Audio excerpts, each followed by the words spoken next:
It's round, it's sweet, and it might just be the most famous fruit on earth. But what if I told you that the apple is more than just a snack? It's a symbol, a survivor, a traveler through time.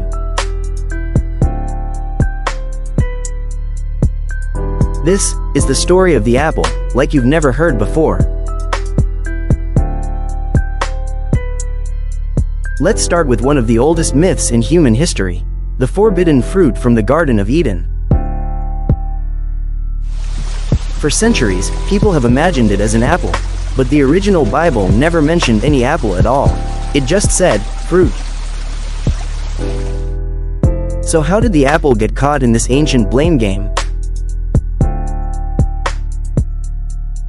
Well, in Latin, the word malum means both apple and evil.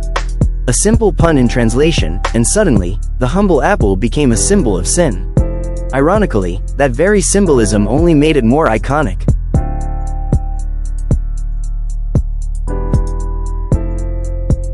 Long before religion turned it into a metaphor, nature shaped the apple into a marvel.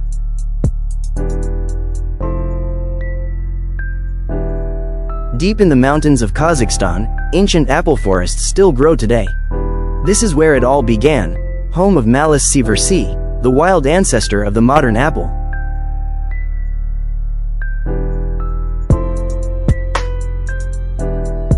These wild apples come in all shapes and flavors, some sweet, some bitter, some downright weird. And it was from here that the journey began.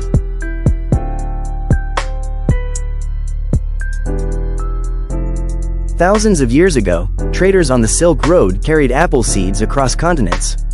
They didn't know it, but they were helping create a global fruit. By the time apples reached Europe, they were already being selectively bred, cross-pollinated, mixed, reshaped, by farmers and nature alike.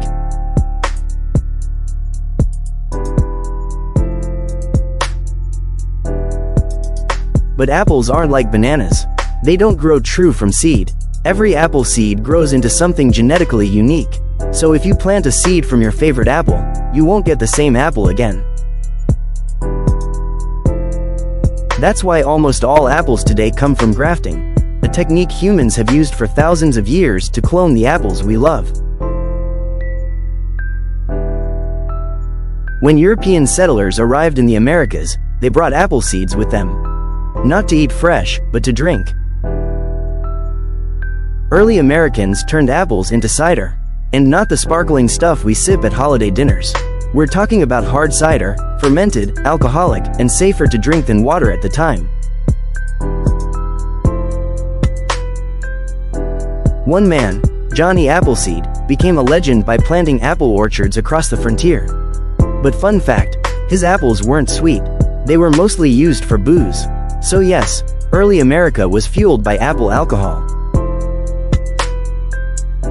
Fast forward to today, and apples have gone global. There are over 7,500 varieties of apples worldwide, but most of us only know a handful: Fuji, Gala, Granny Smith, Honeycrisp. The Red Delicious, once the poster child of American apples, fell from grace. It looked perfect, but lost its flavor along the way. Today, consumers crave crunch and complexity, and apples are in a quiet renaissance, with new varieties like Cosmic Crisp and Pink Lady taking the stage. Beyond taste, apples are good for you. They're rich in fiber, vitamin C, and plant compounds called polyphenols. These nutrients support heart health, gut health, and may even help reduce the risk of chronic diseases. And yes, there's truth behind the saying, an apple a day keeps the doctor away. Though of course, a balanced diet helps too.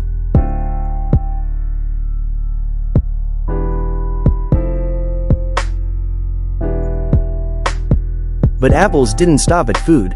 They became icons. The poison apple in Snow White, the apple that fell on Isaac Newton's head, maybe even the logo of the tech company that changed the world.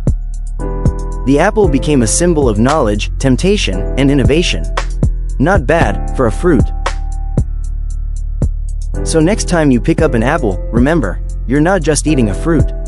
You're tasting evolution, culture, and centuries of human history. From ancient forests to outer space, this is more than a fruit. This is the apple. PlanTALK, where every plant has a story.